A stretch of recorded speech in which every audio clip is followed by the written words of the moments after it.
welcome to the Insurance Buzz. This is your host, Michael Weaver, and I am so excited about today's guest.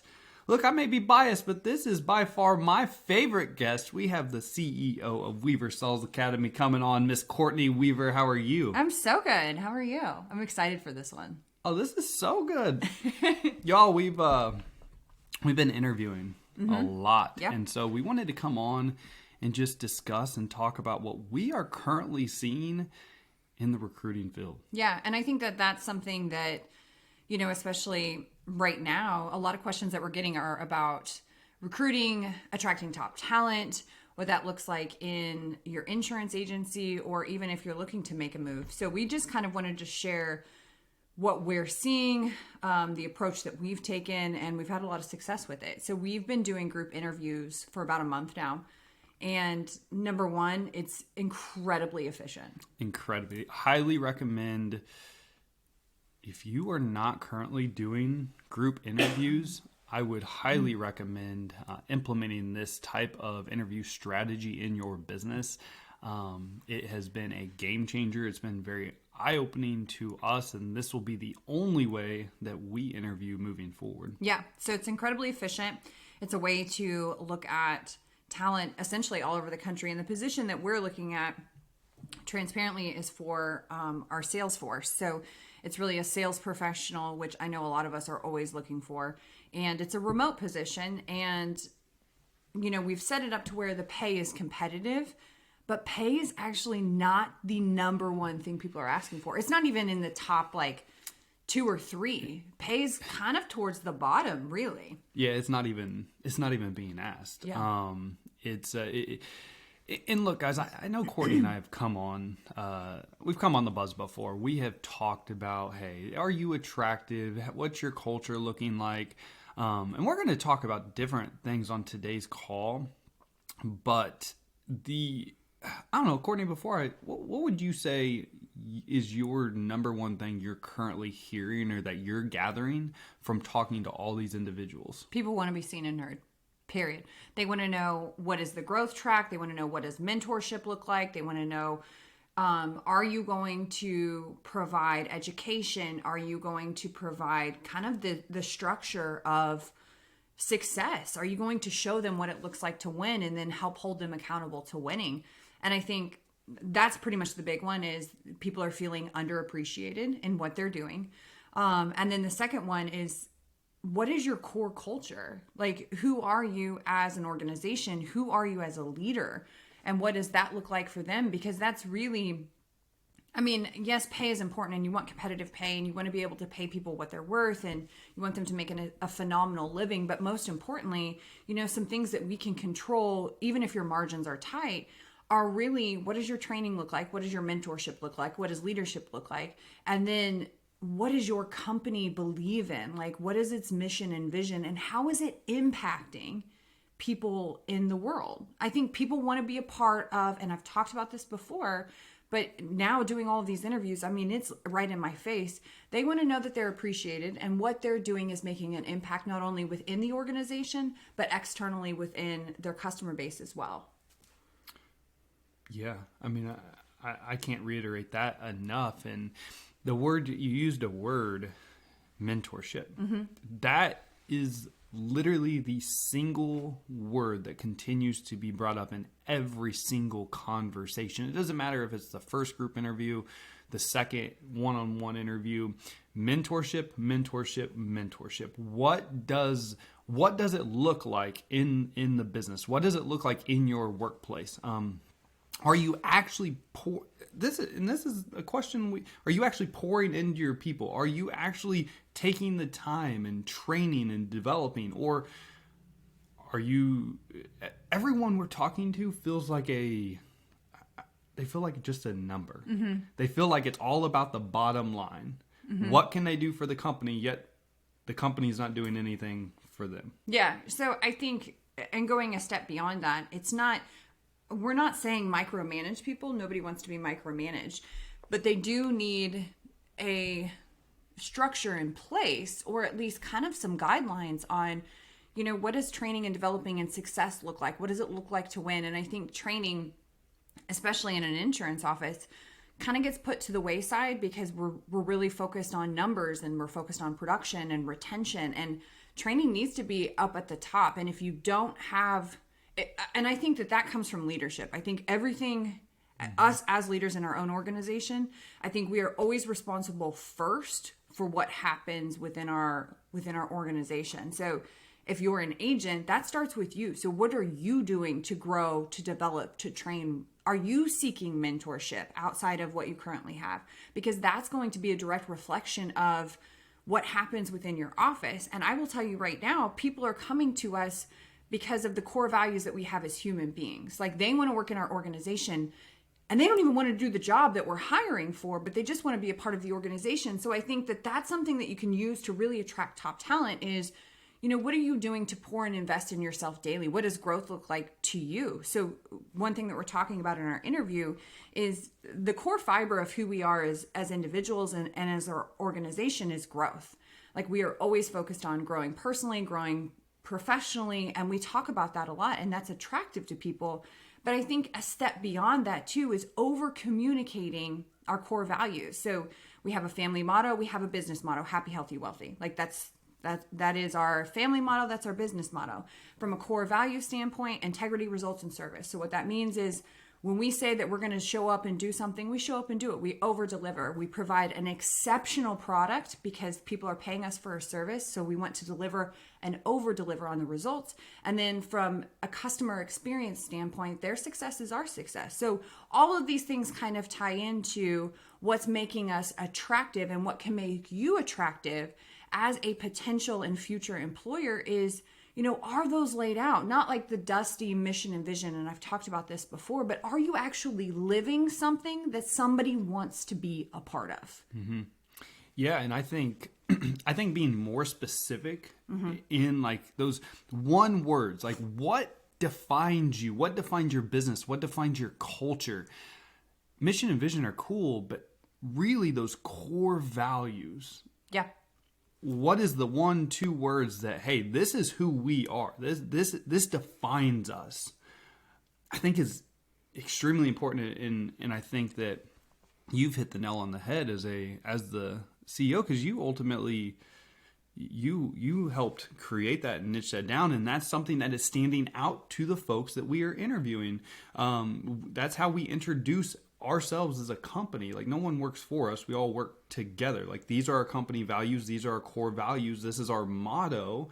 If you're not on board with this is a great time to exit. Like, in 6 months from now, if you're still the same person you were when you joined us, it's probably not going to work out, like that relationship, because you're either getting better or getting worse. Now, this is our company culture, obviously, but it is intriguing folks. And I think that's the point of today is, what's your culture that's going to attract? Like, how can you help develop those that are going to come on and sign on a new opportunity with you? You have to be transparent too. So there's a lot of people out there who say, yeah, we're focused on growth as a company, and yeah, as an office, we're focused on this, and yeah, we're focused on that. But if you're not actually living that, what's going to happen is you will make a false promise to somebody on something that you cannot deliver on. They get there, you have this talent, whatever that looks like, and then they're going to quickly see, oh, what they said and what's actually happening doesn't match up, and you're just going to be cycling through people. So I think being very transparent on the front end, like, if growth is not a core value of your agency and who you are as a person, don't say it. Yeah. If it's something else, say that. Don't just tell people what they want to hear, because especially in an interview, yes, you have to paint the picture and the vision, especially as the leader, of what this opportunity looks like, but don't make false promises to people. Don't get out there and say, especially in the sales profession, yes, it's a wonderful profession, and yes, you can make a ton of money and you can impact a ton of people, and there really essentially is no ceiling. But if you come out here and say this is rainbows and unicorns, this is sales. Like, people have to be okay with what that looks like. So I think it's being very transparent in an interview and what you're looking for, and then looking at yourself as a leader of, am I attracting the kind of people I want? And if not, who do I have to become to attract that kind of top talent? Because if it's not pay, if we can't beat somebody on pay, what else can we beat them on? This is just like a sales conversation. What's your unique value proposition? Like, Okay, if this company is less expensive on their auto and home insurance, what do I provide that's different, that's unique? You have to start looking at that from the exact same lens if you want to find top talent. And I think the underlying issue that people are saying over and over again is, do you actually care about people? Yep. Do you genuinely care? Because it's one thing to say, yeah, I'm going to paint this great opportunity and I'm going to put you in this vehicle and I'm going to give you all this mentorship and I'm going to set you on the path to success and I'm going to let you ride. But if you don't actually care about people, you're going to miss out on a lot. Yeah. And it goes back to the false promise. Like if you don't actually have a training success plan set up, don't tell people, oh yeah, we have this amazing training. If you, yeah. And that, again, that's the core belief. You just can't, you can't tell people something and then, cause then they'll realize it and then you have a turnover issue and all that good stuff. So Courtney, is there anything else that's really, do you think, standing out? So obviously the mentorship word continues to get brought up. We continue to get asked, hey, what does the training look like? Obviously growth opportunities. Anything else that's really standing out to you that we're hearing on a consistent basis within the interviews? Yeah. So I think on the front end, especially from the leadership perspective, we share the founder story of like how we came about, why we do what we do. I think that's really important too, to share that, why you do what you do. And I think that's going to tie into, your core values and your cultures and your shared beliefs and your shared mission. Somebody can get on board with, I got into insurance for this reason, or, this happened and it completely changed my life. Because again, what I'm seeing is there's a disconnect between people showing up and feeling like they have to perform for the bottom dollar or the top line, whatever that looks like from a monetary standpoint. But the leader is not painting the bridge of, this is what you're doing, this is how it's being appreciated, and this is the impact that it's making. But that starts again with the leadership team, whatever that looks like for you, of why did you get into this and what impact can you make in the world? And then you have to plug that person into, when you are a part of this organization, this is how it's going to further impact our mission that we have here in our organization. People have to be able to see that. And then they have to believe you. Like, you actually have to show up and live that. But I want to share, if that's okay, just a few questions that we ask in an interview to really start making sure that we're on track with, are we in line with what we believe? And are we in line with your skill sets? And because a lot of times people are like, yeah, I'm all about growth. And then we ask them to, okay, tell me what that looks like. So one of the first questions that we ask is, tell us something that you're doing right now, either personally, professionally, to improve. Or what does growth look like for you right now, personally and professionally? Give me a book, a podcast, something that you're reading, something that you're learning, a way that you're stretching and growing. That is the first question that we ask. Because if we say that growth is the core fiber of who we are, you better believe that that's going to be a question that we're asking in the interview. So that's what we lead off with on the front end. What are the expectations that you have of us as leaders? Yep. I want to make sure that that's in line, because I'm not a micromanager. I'm very much looking for a self-starter. I'm very much looking for somebody who's hungry, who's eager to learn, who's coachable. So if they're telling me something that doesn't align with our organization, then I know their expectations of me, I might not be able to provide. And that's okay, because that has to be it's a partnership, right? Because they're the ones that are pouring into your consumers. Another thing what would make you quit this position? We have to figure out, what are their non-negotiables? Can I hold up to that? Or do they have something that, again, is not in line with who I am and our organization? So I think those are big things to really start asking. I mean, yeah, we get into, your standard interview questions, but I want to dig deeper and find out, is this a fit? Because especially when it comes to top talent, they're looking for more than just money. They are. Training, mentorship, growth. I mean, we're hitting on all of this. Culture, how they're making an impact. Yes, money matters, but there's so much more to that anymore. Absolutely. And I think by asking the right questions and digging deep, it's going to save us, it's going to save you as the business owner a lot of potential headache. Because look, we just don't hire people to fill seats. Like, we hire people, and you hire people to really come in, and you don't want an employee for 6 months. You want them for 60 years, like how can we hire the right people and build that foundational culture and organization? And that's really what I would also challenge you on. Like, just don't hire to fill a seat. Hire because it's the right fit. Yeah.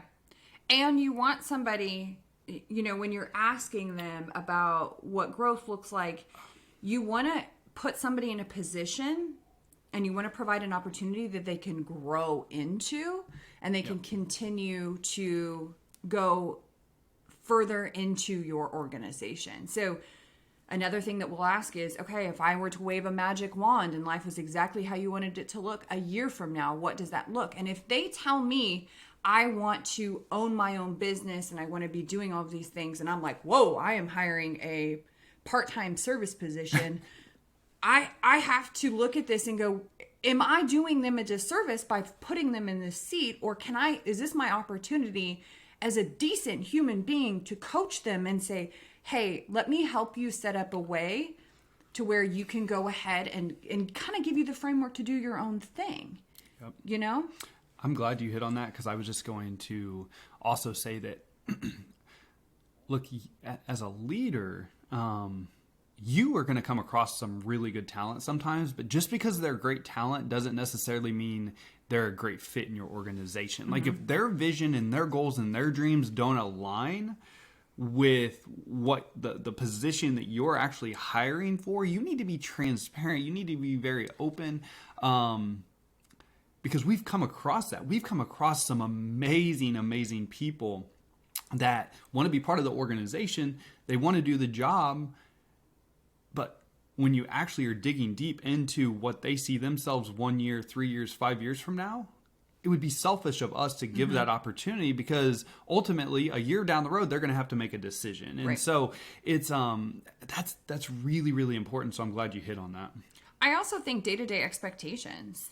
I think setting people up for success and really talking about this is what a day looks like, giving people autonomy to make decisions in their day to set them up according to where they can thrive and where they have the most energy, and they can max out productivity, but really setting that up. So if you're in sales and you don't tell somebody there's outbound dialing, you are not setting them up for success. I don't care if you buy 7 million internet leads. At some point, you're going to have to pick up the phone and call somebody, either ask for a referral. You're going to have to tell them something about their claim. Like, you're going to have to pick up the phone. It's so funny. I feel like sometimes I'm trying to talk people out of a position, because, look, it's not my job to... Yes, if you find the right fit, then obviously you want culture, sell them on an opportunity, but the opportunity has to be a real opportunity. But look, the more transparent you can be, the better. I mean, anyone that's currently, and this is different for your organization versus ours, or maybe it may not be, but I'm telling every single person, like, hey, it's going to be standard to make 150 to 300 calls a day. Like, cold calling is part of this until you build your sales funnel, you build your referral funnel. And so I think the more transparent you can be versus somebody getting in and then being like, you never said anything about dialing, or you never said anything about working all these internet leads, or you never... So educating them on what the actual day-to-day looks like, because again, you can have the best talent in the world, but if it's not a good fit, it's not a good fit. You need to take your time on the front end too. I mean, you will lose almost 2 times their salary if they don't stick around in the first 3 to 6 months. So if you're going to hire somebody, you better spend however much time you can. You better maximize that, because again, we're looking at ROI here. If they don't make it past 6 months or a year, you may only fill their salary for a little bit, but then think about the long-term deficit that you're going to have to make up, because now you're going to have to go back and you're going to have to recruit, you're going to have to retrain. So do your work on the front end to make sure that you're setting expectations, that you do have a culture that aligns with this human being, that they do have the skill sets to do the job. Do they have the skill sets, or do they not? Can you coach that? Can you train that? Are they open for that, or is it not a good fit? And that's okay. I think so many times where we don't want to let people down, especially if it's friends or family, and you have to set people up for success. period.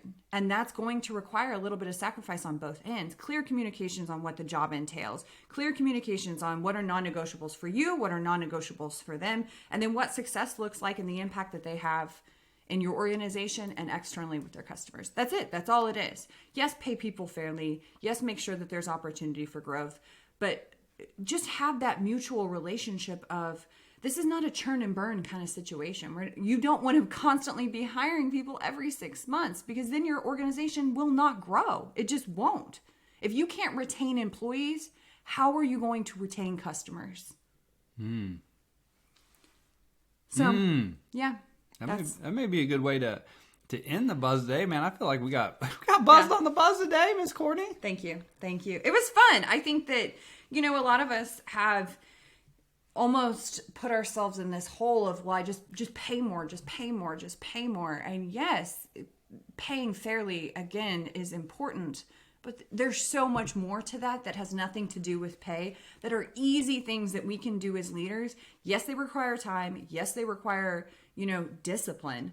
But in the long run, these are take care of your people, and your people take care of your customers. Yeah. Period. I mean, when thinking about and talking about how you as a CEO, how you as a leader move the needle, you move the needle by pouring into your people every single day. 100%. If you take care of your people take care of your customers. We are 100% firm believers that the number one investment you can make to grow and scale a successful business is through great people. Mm-hmm. But to attract great people and to hold on to great people, you have to pour into great people. Yep. Because that's what great people expect. Mm-hmm. Yeah. And I could get fired up and talk about this all day long, but we're gonna rock and roll. But Courtney, thank you so much for coming on the Buzz today. Thank you. This was so good. And thank you so much for, as you know, time is the most valuable and important asset that we all have. So I appreciate you spending the last 20, 25 minutes with Courtney and I. Go out and make it great.